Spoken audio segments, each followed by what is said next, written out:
Entonces voy a hablar básicamente de qué es lo importante y el resto lo leen porque hay cosas que creen que sabes de memoria. ¿Ya? Pensé que había terminado más tarde, estamos bien en la orden.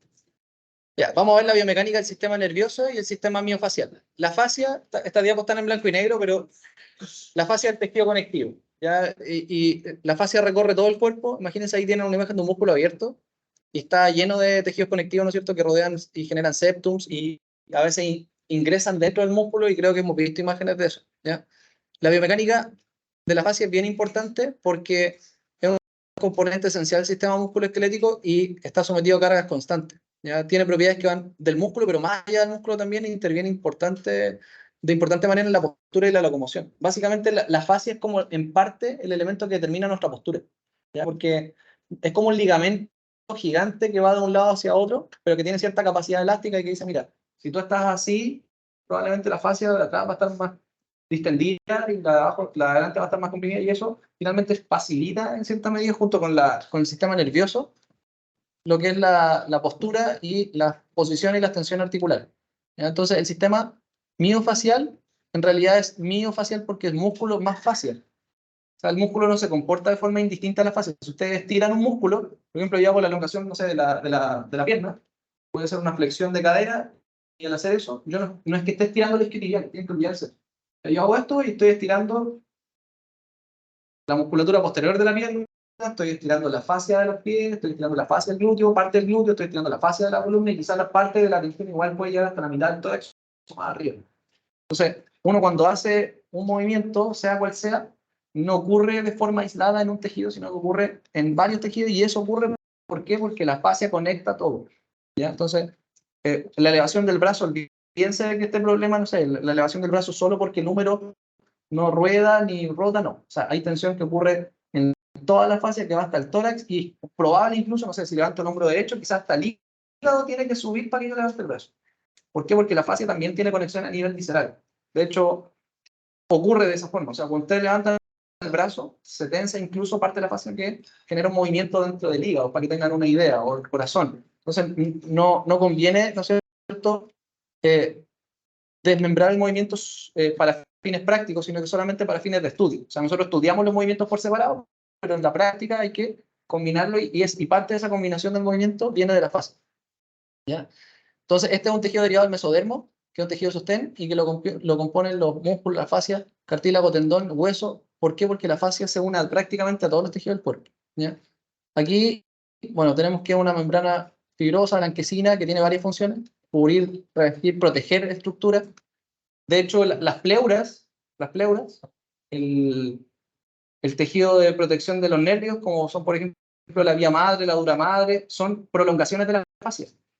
Entonces nosotros empezamos a pensar eso y cambiamos, mira, si tú ves, los nervios son tejido conectivo, pero envuelven al nervio, las pleuras, ¿no es cierto?, la cavidad intestinal, también tenemos distintos tejidos que van haciendo más o menos el mismo rol y se conectan unos con otros, ¿ya?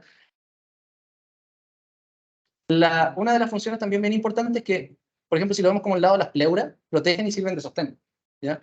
Y además de eso, a través de la fascia van a viajar los vasos sanguíneos y van a viajar los nervios. Por lo tanto, son por lo general las estructuras que tienen la inervación y la irrigación, ¿ya? Si un músculo se lesiona y se lesiona la fascia dentro del músculo, es probable que salga un hematoma, de hecho. Porque los vasos sanguíneos de los músculos viajan principalmente a través de la fascia, ¿ya? Y en el caso, por ejemplo, del nervio de los vasos sanguíneos, la fascia es la que le da prácticamente toda la sensibilidad, ¿ya?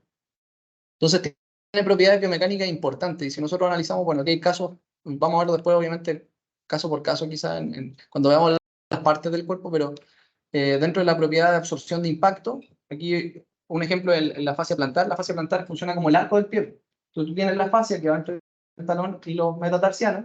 Entonces, ¿qué es lo que hace eso? Que cuando tú apoyas el pie en el suelo, desciende el arco, y al descender el arco, evitas que descienda de golpe. ¿Por qué? Porque la fascia se estira. Pero a la vez que la fascia se estira, cuando después tú quieres caminar y avanzar con el paso, lo que va a hacer es que te va a empujar hacia adelante. Entonces, es un mecanismo, ¿no es cierto?, de absorción de carga. Si yo flexiono el tronco, cuando flexiono el tronco se estira la fascia posterior del cuerpo, y de esa manera, cuando yo quiero volver de nuevo hacia arriba, el músculo no tiene que hacer toda la fuerza. ¿Por qué? Porque la fascia la estiré, y después esa misma fascia me va a ayudar a devolverme, como si generara un efecto de resorte o de elástico, ¿ya? Entonces tiene funciones que son muy importantes en la redistribución de fuerza y en la dirección o cambio de dirección de fuerza. Y además, en el caso de los músculos, delimitan compartimentos estructurales. Por eso es que tenemos estos septum que van a generar, y a veces pueden generar incluso patología. Hay veces que algunos de estos septum se vuelven más rígidos y pueden producir, por ejemplo, compresiones vasculares. O sea, a un músculo le llegue menos sangre porque el septum está más comprimido. O, por ejemplo, la zona donde hay septum a nivel nervioso, se pueden comprimir también o atrapar los nervios dentro del paso de las fases. Entonces, tienen importantes niveles patológicos, ¿ya? A nivel del sistema incluso visceral, por ejemplo, funcionan como elementos de sostén, soporte mecánico, sistema locomotor, nervioso, vascular, linfático y además de la víscera. Todo esto que está acá, si ustedes ven ahí, tiene un montón de tejido conectivo que lo sostiene. Y esto se va a firmar en algún momento a las vértebras, se va a firmar, ¿no es cierto?, al tórax, a las costillas y también a los músculos y a otros tejidos. Por lo tanto, también tienen una función importante de sostén. Además, hay cargas de transmisión, ¿no es cierto?, que ocurren de un lado a otro. Por ejemplo, aquí la fascia toracolumbar, que si ustedes tensan el glúteo va a traccionar, ¿no es cierto?, el dorsal ancho del otro lado. Incluso hay continuidad anatómica de un segmento de otro o redirección de carga, ¿ya? Desde el punto de vista conceptual, lo importante de la fascia es saber que existen conceptos que involucran digamos, el cambio del paradigma de origen, inserción, acción. Que básicamente que un músculo, tú lo estudias como que el músculo hace esto, este es su origen, aquí se inserta, acá termina y eso es lo que hace. Pero en la práctica no ocurre tan así. ¿Por qué? Porque cuando tú realizas una función, normalmente la función es una función integrada y que parte de ese movimiento, que puede tener fuerzas internas o externas agregadas, va a generar una transmisión de carga o relación neurofuncional también a través de la fase, ¿ya? Así que la verdad es que esto es más que nada como para que vean el caso a caso. O sea, cuando una persona, aquí tienen un simio, ¿cierto? Un primate que está firmado a una rama, o sea, esa tensión yo creo que llega hasta el cierre. Pero aquí más o menos hay que empezar a entender lo que son las cadenas de la fascia y las cadenas musculares que otorgan ese concepto. Entonces, si ustedes, por ejemplo, hacen un straight leg raise, que es básicamente levantar la pierna, se tensa el tracto iliotibial, el tendón de Aquiles. O sea, no es que al estirar, levantar la pierna, se genere solo carga ahí en el muslo. Olvídense eso. O sea, la fascia es el elemento principal que conecta todo esto y de hecho está relacionado con muchos de los trastornos de movimiento y patología, ¿ya? Hay algunos autores como que fue uno de los primeros en hablar de los meridianos miofaciales, que básicamente decía, mira, este músculo si tú no miras, como que este conecta con este y de hecho es como que... Aquí lo maravilloso de la anatomía, que ya lo describe un poco Busquet, que es un kinesiólogo francés, que hizo las cadenas miofaciales, que si ustedes ven la anatomía, el paradigma es que tú ves un músculo y dices, ah, este es el músculo, pero si lo ves completo, el gráfico completo del músculo, te das cuenta que muchos de los músculos parecen continuaciones anatómicas del mismo músculo. Por ejemplo, acá, fíjense en el espléneo del cuello, con el espléneo de la cabeza, es prácticamente la misma fibra, pero enrollada sobre sí misma, que después llega a la mitad de la columna, y de la columna pasa a la espinosa, y después de la espinosa continúa con el romboide, y el romboide parece que es la continuación del serrato. Entonces, si tú ves toda esa cadena, que para todo el mismo músculo, sino que hace relevo.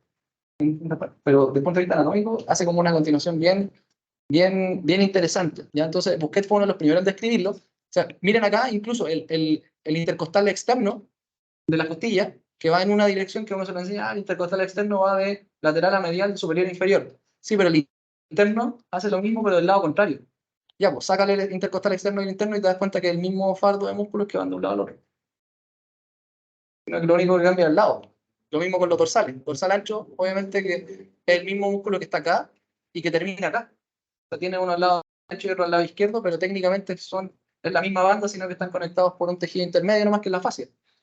Lo mismo con los abdominales, ¿ya? Y ahí por lo menos lo que se utiliza más ahora, que en realidad es del 2001, que es de Thomas Myers. Este es un rolfista, creo, escribió un libro que se llama Anatomy Trains. ¿Ya? El Anatomy Trains es bien interesante porque él hacía disecciones y en las disecciones trataba de dejar estas continuidades anatómicas. Entonces Busquet lo hizo un poco más funcional y vio como lo que él veía anatomía, pero Myers lo que hizo fue que hizo las disecciones y trató de ver qué pasaba si es que mantenía la fascia pegada y cuáles músculos efectivamente eran parte de una misma continuidad. Y aquí tienen, por ejemplo, la relación, fíjense acá, el longísimo, ya que llega hasta la cabeza, después se continúa con el ligamento sacrotuberoso y pasa a formar parte del bíceps y el semitendinoso. O sea, y anatómicamente es el mismo tejido. O sea, es una banda. O sea, el tipo hizo las disecciones y se dio cuenta que era todo el mismo. Era el mismo pedazo de carne, digamos, sino que tenía unas partes donde había como un tendón intermedio que se pegaba a un hueso. Y partes del tendón incluso a nivel ligamentoso. Lo mismo acá, por ejemplo, con los esternocleidos, que continúan después con el músculo retroesternal, después seguían hasta el abdominal, y así con los... Entonces hizo las cadenas, y eso más que nada como para que los vean. De hecho aquí, el sóleo, fíjense el sóleo, hizo clarito ahí el dibujo, está el sóleo mezclado con la fascia plantar. Es el mismo tejido. La única diferencia es que el sóleo agarra parte del tendón de Aquiles, ¿no es cierto? Se pega al calcáneo, pero después continúa directamente como fascia plantar y agarra ahí parte también de la musculatura. El ligamento sacrotuberoso, como les dije, con el longísimo, es el mismo tejido. Ahí tiene una banda que va más por debajo, pero pasa por encima, o sea, es el mismo tejido. Los abdominales. ¿Sí? Eso. No hay mucho más que decir de la fascia. Ahora, sistema nervioso periférico. Esto ya tiene más texto, un poquito más complicado. No vamos a entrar como en detalle, pero quiero que sepan aquí cuáles son las divisiones. Tienen el tejido nervioso y el tejido nervioso tiene también un tejido conectivo. Así como el músculo tenía el epineuro, el perineuro y el epimicio, el endomicio y el perimicio. ¿Ya? Aquí tenemos el tejido conectivo que es el epineuro, el perineuro y el endoneuro. ¿Ya? El epineuro protege el traumatismo externo, que es lo que va más por encima. El perineuro actúa como barrera biomecánica de preservación con el ambiente interno, y el endoneuro es un protector del axón. Ahora, esto de que tienen acá, el epineuro, el perineuro y el endoneuro, son continuaciones de la vía madre, la dura madre y la aracnoides. Es lo mismo. O sea, cuando tú tienes la vía madre, ¿no es cierto? El sistema nervioso, después la vía madre va saliendo, ¿no es cierto?, hacia los nervios periféricos por los agujeros con función, se empieza a invaginar y forman este conjunto de tejidos junto con la dura madre y la aracnoide y forman un tejido. Entonces, técnicamente, el sistema nervioso está envuelto por la vía madre, la dura madre, la aracnoide, y hacia afuera sale con este mismo tejido nervioso, pero que va cambiando su estructura de manera general.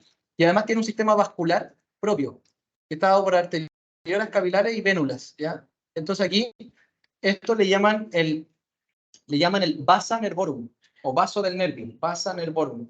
¿Por qué motivo? Porque el nervio tiene su propio vaso sanguíneo, y asimismo el nervio tiene su propio nervio, y así se llama nervo nervorum. Nervo nervorum, vasa nervorum.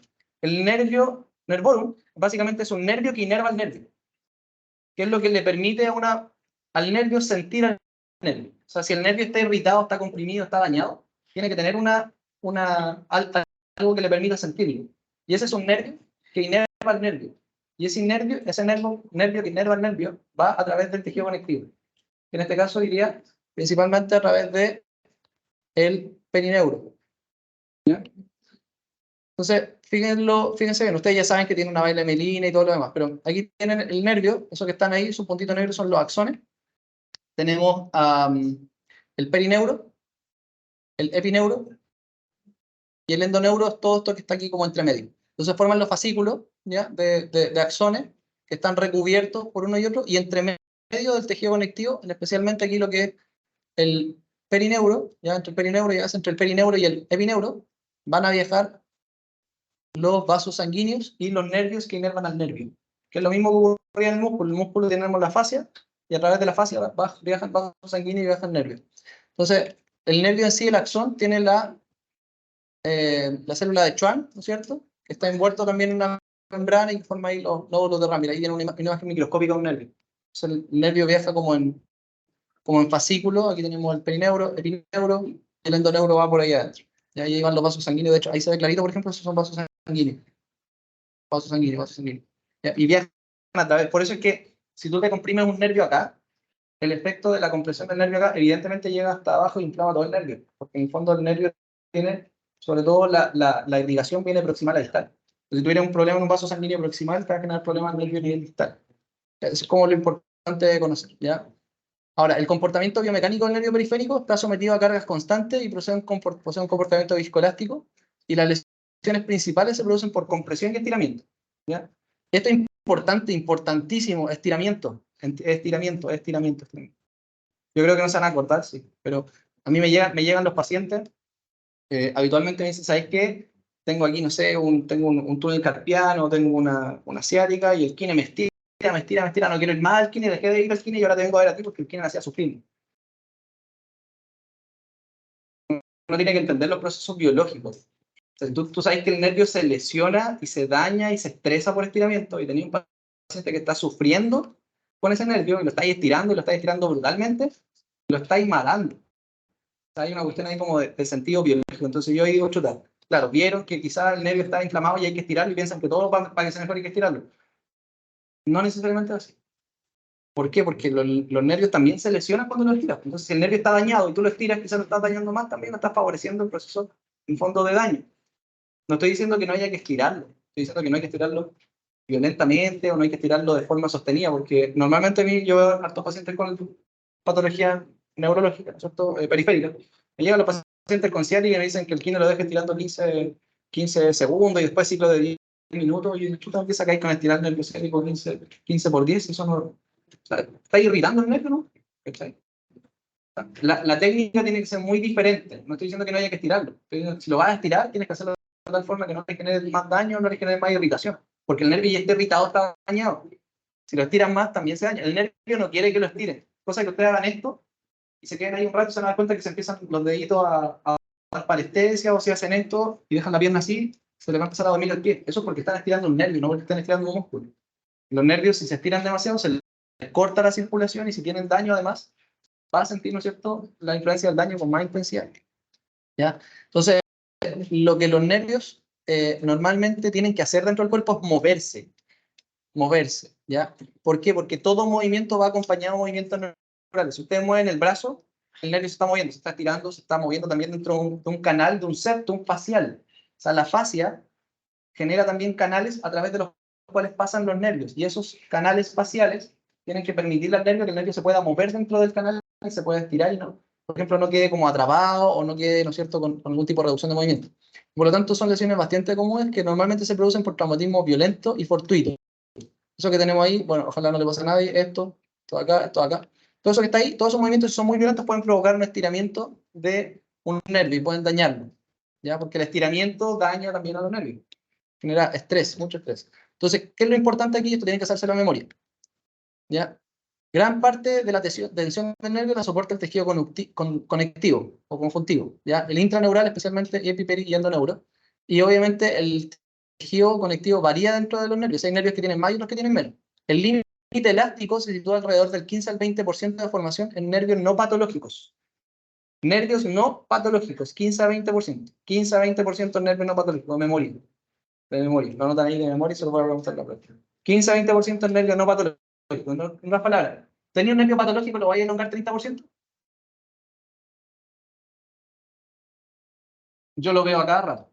Yo sé que quizás se les va a olvidar de aquí a ciertos años algunos. Claro. Pero bueno, tengo que decírselo ahora. ¿Ya? Entonces, 15 a 20% en nervios no patológicos. Límite plástico y rotura cerca de 25-30%. Nervio no patológico. Entonces, tiene un nervio patológico, esto es menos. ¿Entienden? ¿No?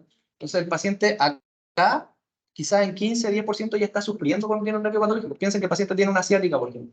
El nervio está comprimido por una hernia. El nervio está inflamado. El paciente viene que le costó caminar un montón de rato, sufriendo y todo. Y le hace una elongación de 20-25%. Y lo deja elongando ahí en 20-25%. Está ahí entre la fase plástica y el límite de ruptura. Y el paciente además te está diciendo que está sufriendo. ¿Entiendes? Ahí hay una cuestión que tienen que entender como de lógica. Entonces, estos valores no son digamos, menores. Es importante saberlo, ¿ya? Porque el nervio tiene límites de ruptura que son no tan altos. O sea, no es como un músculo. Y que cuando uno elonga, vuelvo a lo mismo, cuando uno hace la elongación, no es que esté elongando el músculo, está elongando nervios, fascia, todo, no, tiene que saber cuáles son los límites de cada uno. La fascia probablemente la puedes estirar y no te va a pasar nada. No hay un problema con la fascia, pero los nervios son más delicados, aparte que son muy importantes. Ahora, ¿qué es lo otro que es relevante acá? ¿Ya? Hay parte, ¿no es cierto?, con las raíces nerviosas. ¿Cuáles son las raíces nerviosas? Las raíces nerviosas son la parte que está entre la médula espinal y que se forman los plexos, que tienen después los nervios periféricos, ¿de acuerdo? Entonces saliendo de la médula, ¿qué es lo que te dice aquí? Saliendo de la médula, el nervio es mucho más débil. porque tienes ahí las raíces nerviosas. Y esas raíces nerviosas son extremadamente más débiles. Son tan débiles que a un niño, cuando está recién nacido, si lo toman del brazo y lo tiran para sacarlo del útero, ¿no es cierto?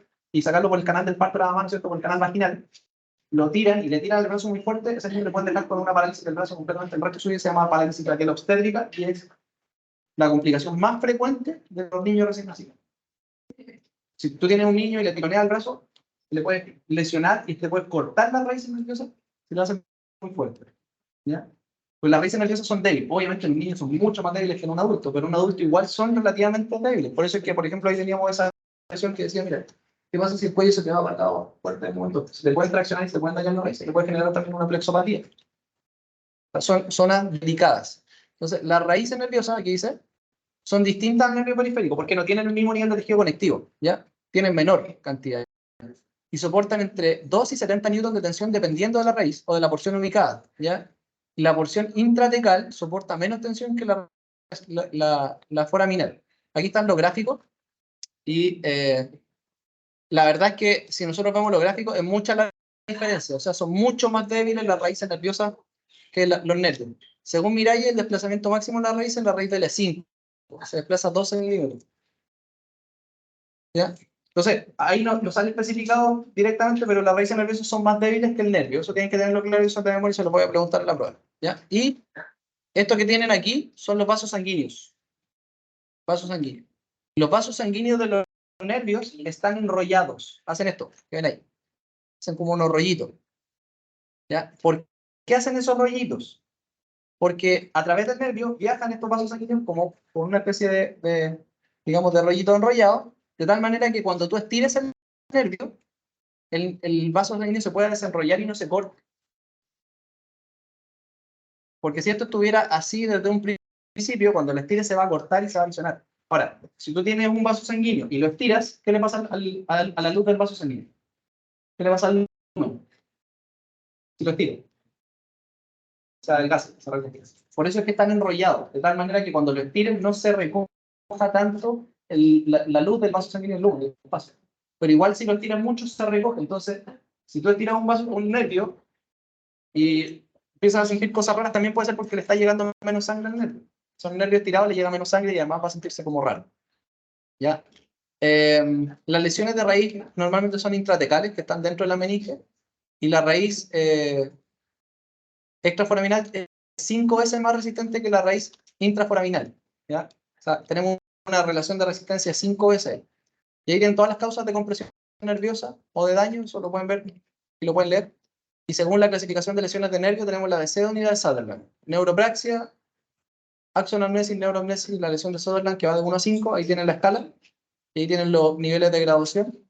A modo general, neuropraxia es un nervio, hablamos de una neuropraxia, una persona se dañó un nervio, una lesión totalmente reversible que genera síntomas sensitivos, pero no genera un daño motor permanente. ¿Ya? La axonamnesis, el nervio aquí se daña y se daña también parte del tejido conectivo. Y esto puede provocar daño sensitivo y motor, ¿ya? Que pudiera generar algún grado de secuela, pero va a tener alguna complicación. Y la neuroamnesis, el nervio se cortó completo. Esto es igual que la lesión grado 1, grado 2 y grado 3 de los tendones y de los músculos. Igual. Y en Sutherland es lo mismo, pero mucho más detallado. Entonces, si quieren ver el detalle de cada una, tienen que aprenderse eso de memoria. En la prueba normalmente les pregunto, por ejemplo, la Sutherland grado 4, ¿a qué equivale? ¿O qué conlleva? Así que tienen que saberse la memoria. Y lo último, cosas que le dije que tienen que saberse la memoria, tienen que saberse la memoria. Yo voy a hablar. Y la última, la degeneración y la regeneración nerviosa. Hay un fenómeno que se llama degeneración valeriana de memoria. Valeriana. ¿Qué es la degeneración valeriana? La degeneración valeriana es básicamente lo que explica que si tú te lesionas un nervio a nivel proximal, el nervio se daña a nivel distal. O sea, si yo me comprimo un nervio acá en el hombro, ese nervio, al comprimirlo, ¿qué va a pasar? Lo comprimo acá, va a empezar a necrosarse y a dañarse el nervio a nivel distal. Y después de que eso se empieza a necrosar y a dañar, van a venir los macrófagos y van a empezar a limpiar el nervio. Y si es que saco la compresión, con suerte, el nervio va a poder empezar de nuevo a regenerarse, el axón en este caso, y a generar vaina mielina con el tiempo. Y eso ocurre más o menos 1 milímetro por día de regeneración. Y nunca queda bien. Siempre queda con algún problemita. Entonces, ¿qué es lo que ocurre cuando nosotros hablamos de degeneración valeriana? por ejemplo, una persona que tiene una compresión nerviosa a nivel del hombro, lo más probable es que tenga síntomas de compresión nerviosa hacia todo el brazo. Y lo más fuerte lo va a sentir ¿dónde? En los deditos. Porque es la parte más distal. Entonces, si yo le corto, es como un río. Yo le corto el agua acá, voy a empezar a cortarle el agua a todos los demás hasta que a la mano ya al final no le llega nada. Y obviamente, además de eso, la degeneración valeriana es que si yo lo comprimo acá, se va a empezar a dañar todo el nervio y el cuerpo que va a empezar a reabsorber el tejido neural a través de macrófagos por la inflamación a nivel distal. ¿Qué es lo que vemos ahí? O sea, empieza como a tratar de comerse el nervio por sí mismo porque está sin oxígeno, sin sangre.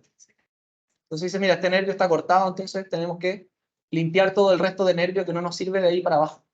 Eso se llama degeneración valeriana. Y en los casos de regeneración, eso ocurre de forma muy lenta y es básicamente una regeneración axonal. ¿Ya?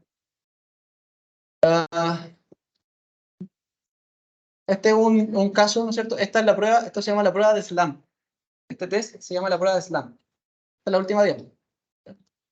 La prueba de SLAM. La prueba de SLAM, básicamente, que es uno de los mecanismos a través de los cuales se logra este fin, lo que uno busca es provocar tensión neural.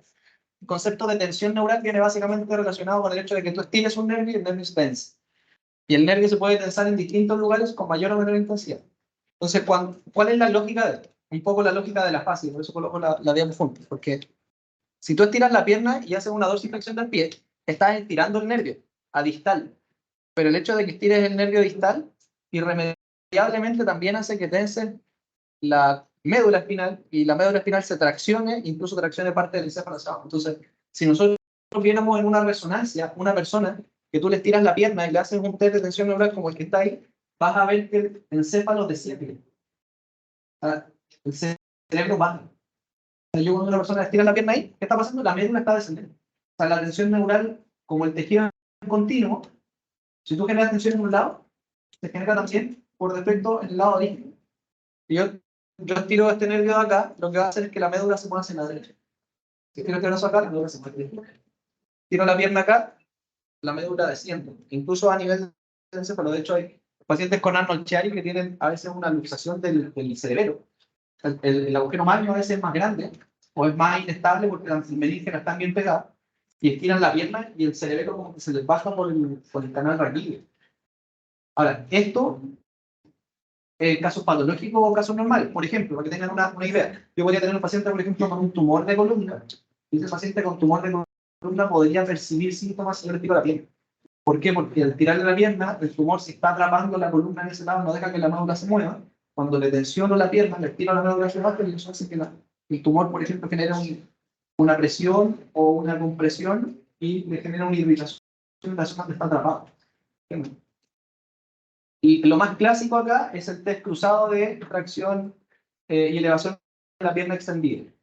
Que básicamente te dice, y esto es lo mejor, de hecho el test diagnóstico que es mejor pasar si un paciente tiene una hernia lumbar. El paciente tiene una hernia lumbar al lado derecho, acá, tengo en el lado derecho.